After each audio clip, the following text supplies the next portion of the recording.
Thank you. Well, thanks for having me. You know, there's something incredibly exciting happening at this interface of business and development. It's something that flies in the face of the dogmatic ideological positions that people often take and that some people still are adamant to hold. It's something that has more excitement and energy than I've seen in my experience in international development for the past 20 years. It's something that, don't be fooled by this debate format, because right at the heart of what we're doing is a sense of collaboration and innovation around partnering that I haven't seen before. And I think perhaps the most exciting thing is that we're taking as our starting point the fact that when you ask a poor person what is their strategy for escaping poverty and improving the lives of their family, it's about getting a job and growing a business. Getting a job or growing a business.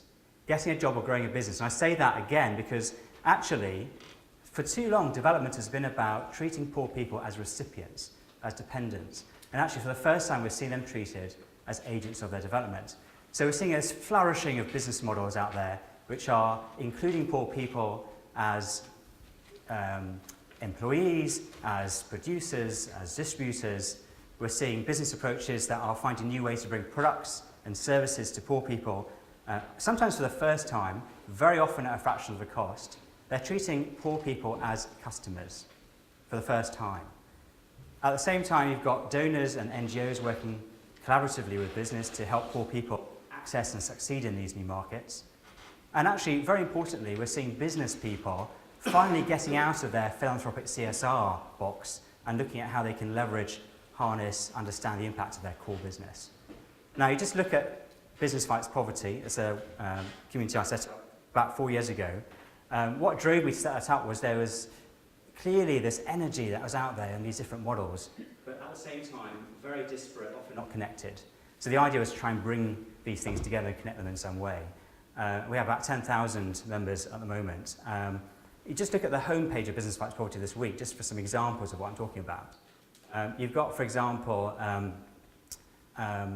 Tough Stuff, which is an organisation that has identified a huge gap in Africa. Africa, which is the biggest, has the biggest number of subscribers to mobile phones of any continent, 600 million. But the fact is that 1.3 billion or so don't have access to electricity. So the issue is, how do you charge your phone? We know there's huge benefits from phones, but then how do you get across this problem?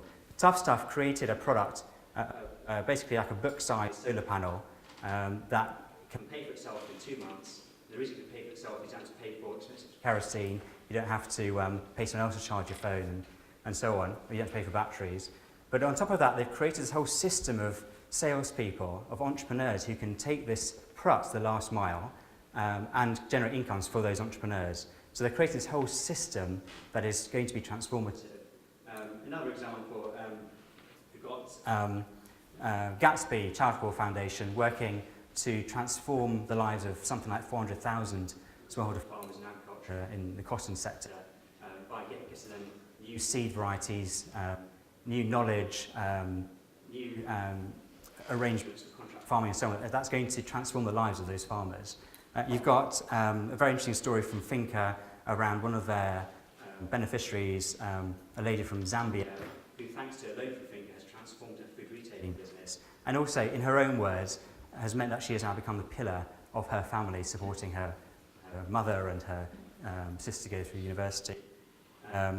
You've got FSG, you've got a report out about how people are using business models to get, how the pharmaceutical companies are using their business models to reach customers. So before, pharmaceutical companies would tend to treat low-income consumers from their CSR side of the business, whereas now they're looking at them as customers. Next Billion has just brought out a book with Ashoka on how to use business models to bring affordable housing to millions at the base of the pyramid.